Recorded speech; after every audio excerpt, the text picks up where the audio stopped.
এই তো সভাকবি, তোমার কৃষ্ণনগর সমাচার বইটার খবর কি? আজ্ঞে আপনার কৃপা অশেষ, তাই হয়েছে প্রায় শেষ। কিছু পৃষ্ঠা বাকি, আর শেষ হবে কৃষ্ণনগর সমাচার। এই বইটা সাহিত্যের ইতিহাসে একটা দলিল হয়ে থাকবে, কি তাই তো সভাকবি? লিখেছি সবার কথা, কারো প্রাণে নেই ব্যথা, থাকবে না কভু মহারাজ। যার যাহা যাহা গুণ, যাহার চরিত্র ভরা বেগুন, লিপিবদ্ধ করেছি আজ। যাহার চরিত্র ভরা বেগুন এর অর্থ কি মহারাজ? এইখানটা আমার কাছে খুব কঠিন লাগলো। সরল করে বুঝিয়ে দিচ্ছি। সভাকবির কথা অনুযায়ী সভাকবি সবার কথা তার বইতে লিখেছেন। যার যেরকম গুণ সেই অনুযায়ী তার গুণের কথা লিখেছেন, আর যার গুণ বেগুনে ভরা তার সেই রকম বেগুনের কথা লিখেছেন। সবই গুণ আর বেগুনের খেলা, এইভাবেই চলছে সারা বেলা। মুক্তি পাবে হোলির দিনে আমার এই বই, সবাই মিলে হবে আনন্দ আর হইচই। তার মানে হোলির দিন আমরা পাবো তোমার বই। ওহ, কি যে আনন্দ হচ্ছে না, কি বলবো। আমার কৃষ্ণনগর, আমার প্রজাদের সবার কথা থাকবে। সভাকবি তো গোপালের দিকের লোক, ও আমার বদনাম করবে। সুতরাং ওই বইকে হোলিতে প্রকাশিত করা যাবে না। কি ভাবছো মন্ত্রী? তুমি তো দেখছি ভেবে ভেবেই গেলে। আচ্ছা, ভাবনা ছেড়ে একটু বাস্তবের মাটিতে পা দাও, বুঝলে? সেদিন ভাবছি একটা জমকালো অনুষ্ঠান করব। আমার কৃষ্ণনগরের কথা তো সবাইকে জানাতে হবে। তুমি বরং আয়োজন করো। আপনি ঠিক কিরকম অনুষ্ঠান চাইছেন সেটা বলুন। আরে কি মুশকিল, আমি তো তোমাকে ভাবতে বললাম, খালি ভুলভাল ভাববার জন্য তোমার কাছে সময় আছে না? আর আমার রাজকার্য নিয়ে ভাববার কোনো সময় নেই। গোপাল, গোপাল, কি করা যায় বলো তো? আমাদের কৃষ্ণনগরের এই কথা সকলকে জানাবো। নবাব বাহাদুরকে আমন্ত্রণ জানাতে হবে। আমারই লেখায় আছেন নবাব বাহাদুর, আছে সরভাজা, আছে রসবড়া, আছে মতিচুর, মুর্শিদাবাদও আছে ভীষণভাবে কৃষ্ণনগরের সাথে। নবাবের হাত শক্ত হয় কৃষ্ণনগরের হাতে। বাহ, খুব ভালো লিখেছো। তাহলে তো নবাব বাহাদুরকে আমন্ত্রণ জানাতে হবে। মন্ত্রী, সব ব্যবস্থা কিন্তু তোমাকেই করতে হবে। নাও নাও নাও, নবাবের কাছে দুধ পাঠাও। গোপাল লেখার প্রতি ছত্রে আছে, সাথে আছেন মহারাজ, বিজ্ঞানীও আছে, বৈদ্য আছে ধন্বন্তরী, রাজ্যতীষী জ্ঞানী, সেনাপতি পরাক্রমী, রাজপণ্ডিত মানি, আর আছেন হৃদয়ে জুড়ে সবার প্রিয় মা, তিনি আর কেউ নন, আমাদের রানী মা। সাধু সাধু। অসাধারণ সভাকবি, তোমার এই কৃষ্ণনগর সমাচার জগৎ বিখ্যাত হবে। হওয়াচ্ছি আমাকে নিয়ে রসিকতা, ওই বই আমি নষ্ট করে দেব। মন্ত্রীমশাই কেমন যেন অস্বাভাবিকভাবে সভাকবির দিকে তাকিয়ে কিছু কি ক্ষতি করার কথা ভাবছে। না, আমাকে একটু সজাগ থাকতে হবে। আমাকে নিয়ে রসিকতা? আমি রসিকতার পাত্র? সবাইকে নিয়ে ভালো ভালো কথা বাড়িয়ে বাড়িয়ে লিখে আমাকে নিয়ে রসিকতা? আমিও দেখছি কিভাবে সভাকবি ওই বই পড়ে। বটাঘটাকে দিয়ে আমাকে কিছু একটা করতেই হবে। বটাঘটা আছিস নাকি? চলে আসুন মন্ত্রীমশাই, ঘরের ভেতরে। এই ঘরটা যা, বাইরের দরজাটা খুলে দে। আসুন মন্ত্রীমশাই, আসুন। চল চল চল, তোদের সাথে অনেক কথা আছে, চল। বলুন মন্ত্রীমশাই, কি খবর? একটা বিশেষ কাজে তোদের কাছে এলাম। কি করতে হবে শুধু বলুন, আমরা সব কাজে পটু। হাতাতে হবে, হাতাতে হবে। সভাকবির ঘর থেকে একটা বই হাতাতে হবে। বই? কি বই? আরে সভাকবি একটা বই লিখেছে এই কৃষ্ণনগর নিয়ে। আমার দৃঢ় বিশ্বাস এই বইতে আমাকে খুব ছোট করেছে। হোলির দিনকে এই বইটা নবাব বাহাদুরের সামনে পড়া হবে। আপনি চাইছেন না যে বইটা পড়া হোক, কি তাই তো?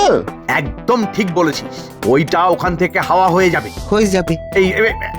এই দুমোহর নেই। কাজটা কবে করবি? হাতে কিন্তু সময় নেই।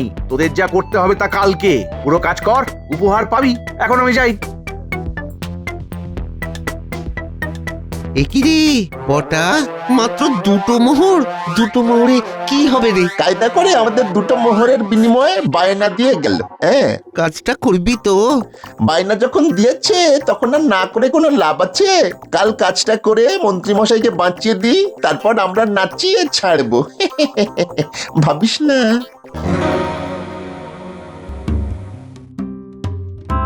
বিজ্ঞানী, খুব বিপদে পড়ে তোমার কাছে এসেছি। তুমি বলো তো কি ব্যাপার? আমি দোল পূর্ণিমার দিন কিছু বিপদের আশঙ্কা করছি বিজ্ঞানী। কি রকম? মন্ত্রী কিছু একটা ভাবছে, বুঝলে?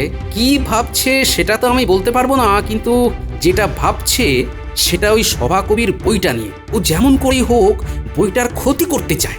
তোমার কেন মনে হচ্ছে যে মন্ত্রীমশাই সভাকবির বইটার ক্ষতি করবে? মন্ত্রীমশাইয়ের বদ্ধমূল ধারণা হয়েছে যে সভাকবি ওই বইতে মন্ত্রীমশাইকে ছোট করেছে। হ্যাঁ, এবার বুঝেছি তুমি কি বলতে চাইছো। ভেবো না। আমার চোখটা বেশ হিসেবি বিজ্ঞানী। আমি আগে থেকে মানুষকে দেখে তার মন পড়তে পারি, বুঝলে? ঠিক আছে, তাহলে সেদিন একটা দুষ্টুমি করা যাক। দুষ্টুমি? কিসের দুষ্টুমি? সেদিন হোলি, তাই মুখে কালি, কিন্তু মজার হোলি। আমার কাছে পূর্ব প্রস্তুত একটা বই আছে, রং ভরা বই। সেটা দিয়েই হোক মজা। হ্যাঁ, বুঝলাম না। বুঝিয়ে দিচ্ছি, শোনো।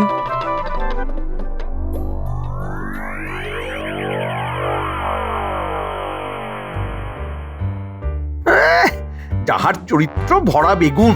বেগুন আরে আরে বেগুন খুব ভালো সবজি।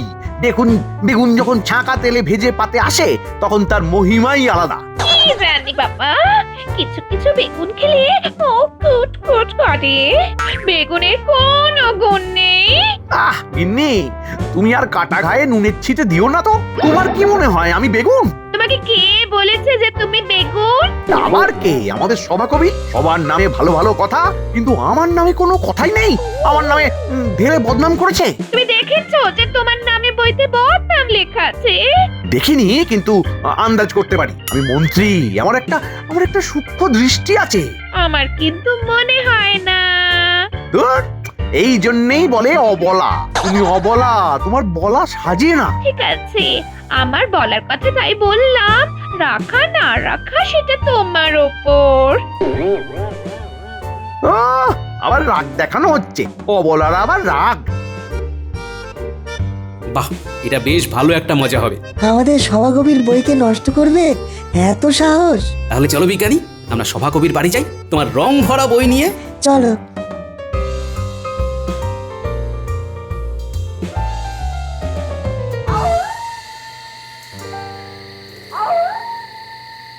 শেষ অধ্যায়টা এবার শেষ হলো। বাবা, কি কষ্ট, কি কষ্ট। সভাকবি আছেন নাকি? কি খবর বিজ্ঞানী? একেবারে দুজনে। তোমার বইটা নিয়ে যেতে এসেছি। শেষ হয়েছে লেখা? সেটা তো হয়েছে, কিন্তু বইটা নিয়ে যাবে কেন? ওটা তোমার কাছে থাকলে বিপদ আছে সভাকবি। হ্যাঁ, তাই ওটা আমার কাছে থাকবে। আসলে কেউ বা কারা তোমার বইটাকে নষ্ট করতে চায়, এবং সেটা কাল রাতে। তোমার বইটা দাও আর এই বইটা নাও। বইটা খুলবে না, শুধু বইয়ের মলাটে লিখে দাও কৃষ্ণনগর সমাচার, ব্যাস।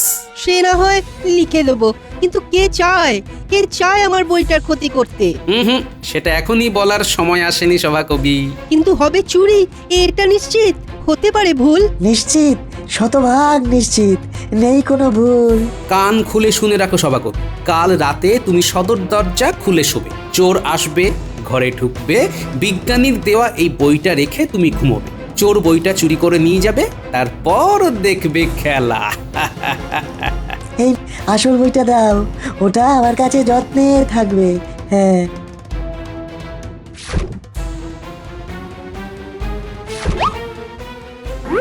এই নাও আমার কৃষ্ণনগর সমাচার।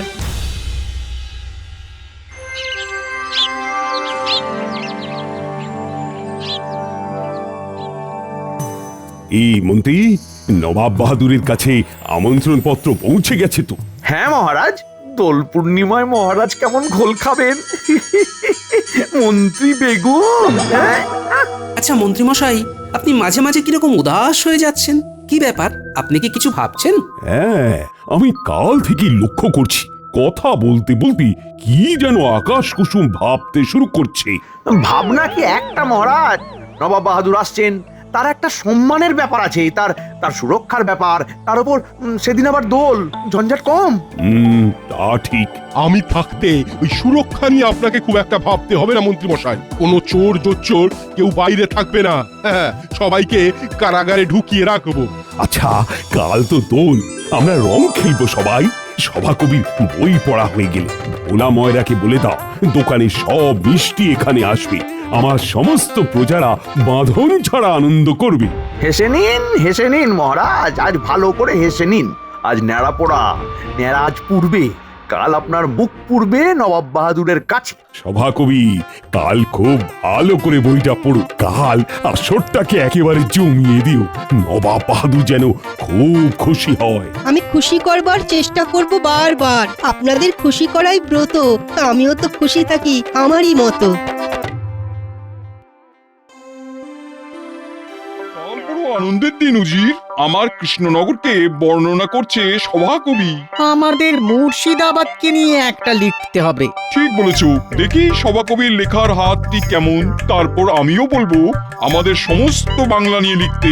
কোনো একটা প্রদেশ নয়, সব বাংলা নিয়ে।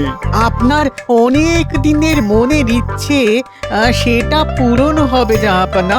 উজির, আমরা আজ রাতেই রওনা দেবো, সেই মতো প্রস্তুত হতে বলো। যথা আজ্ঞা জাহাপানা।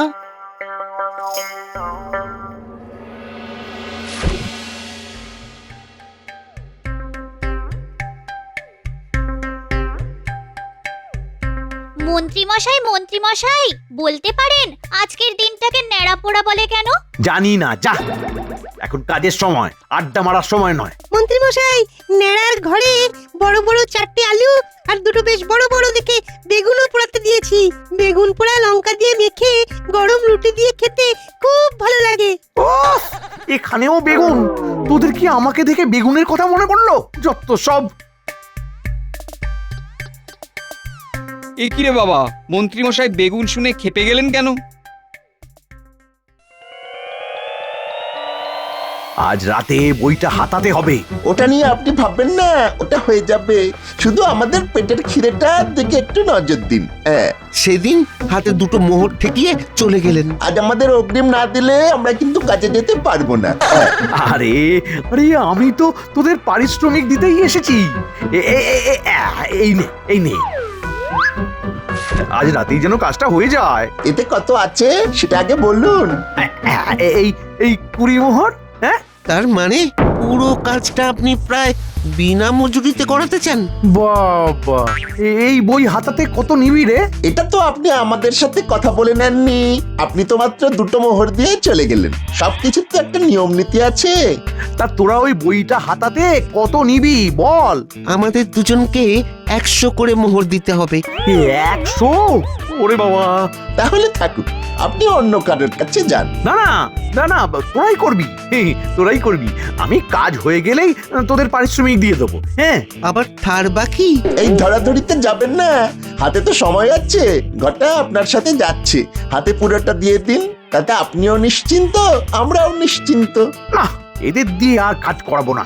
এইবারটা ঠাকুর করে উঠে যাক, তারপর কেলে পচাকে দিয়ে কাজ করাবো। চল।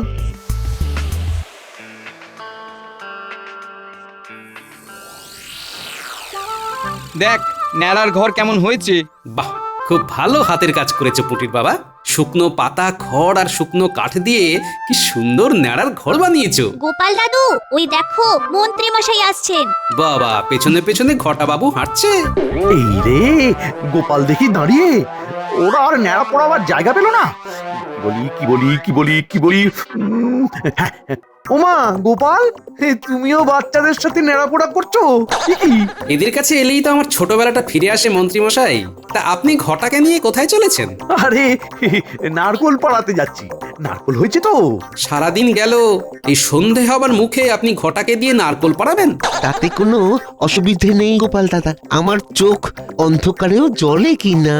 ও তাই? বাবা, অন্ধকারে চোখ জ্বলে? তাহলে কাল কয়েকটা নারকোল রাজসভাতে নিয়ে আসবেন মন্ত্রী মশাই, ভুল যেন না হয়। সে দেখা যাবে। একটু পরে আসুন ন্যাড়া পোড়ার প্রসাদ নিতে। আলু পোড়া আর বেগুন পোড়া, তাতে লঙ্কা আর কাসুন্দি দিয়ে মেখে। তুমি থামো তো, খালি বেগুনের কথা ভালো লাগে না আমার। চল ঘটা, চল। সাবধানে মন্ত্রী মশাই, উত্তেজনা প্রশমন করুন। সন্ধে হয়ে গেছে গোপাল দাদু, এবার ন্যাড়াপোড়া হবে। বাচ্চারা কেউ আগুন লাগাবে না। কুটির বাবা, নাও এই লম্বা শুকনো কাঠটা দিয়ে তুমি যা করার করো। আমরা সবাই এখান থেকে দেখবো আর আনন্দ করবো।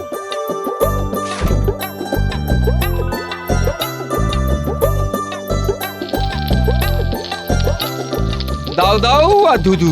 আজ আমাদের ন্যাড়া পোড়া। কাল আমাদের দল। পূর্ণিমাতে চাঁদ উঠেছে, বলো হরি বল। বলো হরি বল। গোপাল বলল ঘরের দরজা খুলে শুতে। ঠিক আছে, তাই সই। আসুক চোর, বইটাকে ঠিক মাথার কাছে রেখে দিয়েছি। এবার শুয়ে পড়ি। রাত নিঝুম, চোখে আসছে ঘুম। ওই চোর, তুই আয়, আমি তোর খুলে আছি ঠায়। নিয়ে যা বই, ও আমার চোর সই।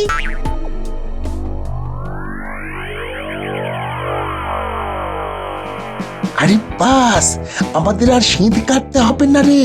সভাকবি ঘরের দরজা খুলেই শুয়েছে।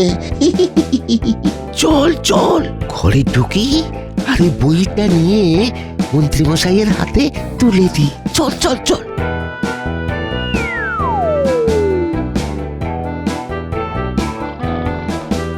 হঠাৎ ওই দেখ, সভাকবির মাথার কাছে বই। আস্তে করে নিয়ে আয়। যাচ্ছি যাচ্ছি যাচ্ছি।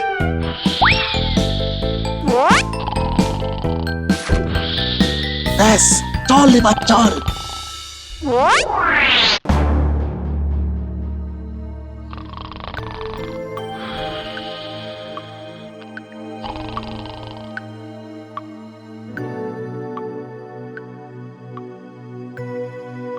মন্ত্রীমশাই, আমরা এসে গেছি, বই এনেছি। দাঁড়া,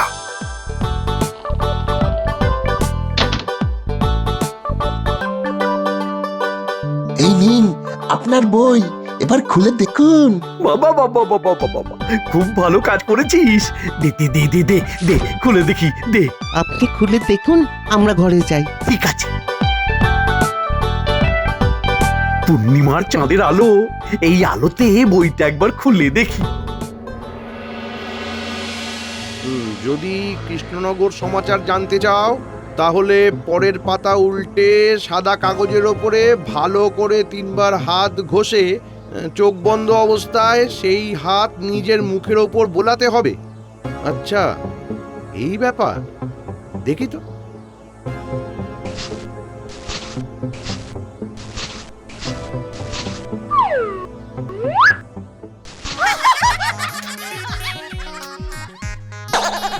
কি এই পাতায় তো কিছুই দেখতে পাচ্ছি না, তাহলে কি আমাকে বোকা বানালো?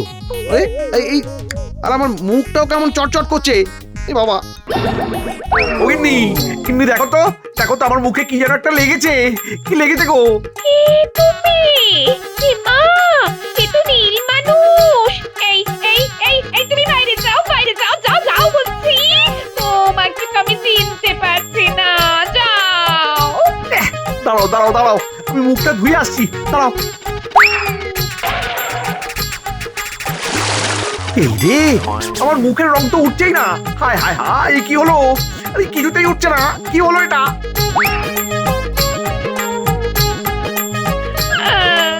আমি কাল সকালে বাপের বাড়ি চলে যাব। এই নীলবর্ণ মানুষকে নিয়ে আমি কিছুতেই থাকতে পারবো না।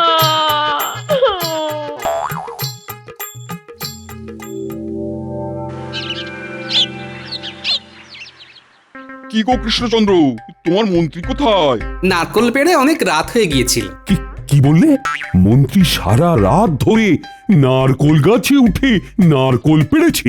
আমরা কি সভাকবির বই শুনবো না? নিশ্চয়ই শুনবো। শুনবার আগে আমরা সবার কপালে সুগন্ধি আবিরের টিকা লাগিয়ে আমাদের শুভ দোল যাত্রা অনুষ্ঠান শুরু করি। দাও আবির ছুঁয়ে দাও, তারপর তোমাদের মঠ ফুট করাই খাবো। মহারাজ, ওই যে ঘোমটা দিয়ে আমাদের মন্ত্রীমশাই আসছেন। কি কাণ্ড মন্ত্রী, তুমি মুখ ঢেকে আসছো কেন? মন্ত্রীমশাই তো কাল রাত থেকেই রং খেলেছেন, তাই না? তা সভাকবির বইটা খুলে আপনি কিছু পেলেন? সভাকবির বই মানে? সভাকবির বই তো সভাকবির সামনে। আমি শুরুটা করি, শেষটা করবেন মন্ত্রীমশাই। এটাও গোপালের কাজ। উফ, আমার সম্মানে একদম ধূপকাঠি জ্বেলে দিল। হ্যাঁ, কৃষ্ণনগর সমাচার শুনবার আগে বরং মন্ত্রীর সমাচার শুনি। সেদিন যখন সভাকবি তার লেখা বইটা সম্পর্কে বলছিল, তখন মন্ত্রীমশাই ভাবছিলেন সভাকবি তার বইতে মন্ত্রীমশাই সম্পর্কে খুব খারাপ কিছু লিখবে। এ মা না, আমি কেন লিখবো? আমরা তো এক। একে একে এক হয়ে ভিন্নতাকে ভুলি, একতাকে মাথায় রেখে আমরা যে পথ চলি। কি আবাদ কি লিখেছো সভাকবি, হ্যাঁ? তারপর গোপালের সাথে মন্ত্রীর ঘোমটা দেওয়ার রহস্যটা কি? আমি মন্ত্রীমশাইয়ের মুখ চোখ দেখে আন্দাজ করতে পারলাম যে মন্ত্রীমশাই বইটার কিছু ক্ষতি করতে চান। তারপর বিজ্ঞানী তুমি বলো। তারপর গোপাল আমার কাছে এসে সব জানালো। আমার কাছে ছিল একটা মজার বই, তার মধ্যে ছিল এক অদৃশ্য রাসায়নিক, যেটা হাত দিয়ে ভালো করে ঘষলে সেই অদৃশ্য রাসায়নিক নীল রঙে রূপান্তরিত হয়। তারপর বিজ্ঞানী আর গোপাল রাতে আমার কাছে এসে সব বলে। আমি আসল বইটা বিজ্ঞানীর কাছে দিয়ে দিলাম, নকলটা নিলাম, ছেড়ে বাঁচলাম। আমি সভাকবিকে বললাম ন্যাড়া পোড়ার রাতে ঘরের দরজা খুলে মাথার কাছে নকল বইটা রেখে ঘুমোতে। রাতে চোর এসে বইটা নিয়ে মন্ত্রীমশাইয়ের হাতে তুলে দেয়। কি মন্ত্রীমশাই, মিলছে? বাবা মন্ত্রী, তোমার ওটা মাথা না নর্দমা? সব সময় খারাপ ছাড়া কিছুই ভাবতে পারো না। কৃষ্ণচন্দ্র, তোমার এই মন্ত্রী একদম অকাজে, ওকে ঘাড় ধরে বার করে দাও। মন্ত্রী, তোমাকে তো আমার রাজ্য থেকে বার করে দেবই, তার আগে একটা শাস্তি তোমাকে পেতে হবে। যতক্ষণ সভাকবি বই পড়বে ততক্ষণ তুমি কান ধরে ওঠবোস করে যাবে। আমি আর করব না মহারাজ, আমার ভুল হয়েছে মহারাজ, আমার ভুল হয়েছে, আমি আর করব না। শুরু করো সভাকবি, শুরু করো। শুরুর আগে আমরা সবাই সবার মাথায় আবিরের টিকা লাগিয়ে দিই। এসো উজিত, তোমার মাথায় আবিরের টিকা। এসো গোপাল। নাও কৃষ্ণচন্দ্র, আমার দোলের শুভেচ্ছা। শুভ দোল, হোলি হ্যাঁ। হোলি হ্যাঁ।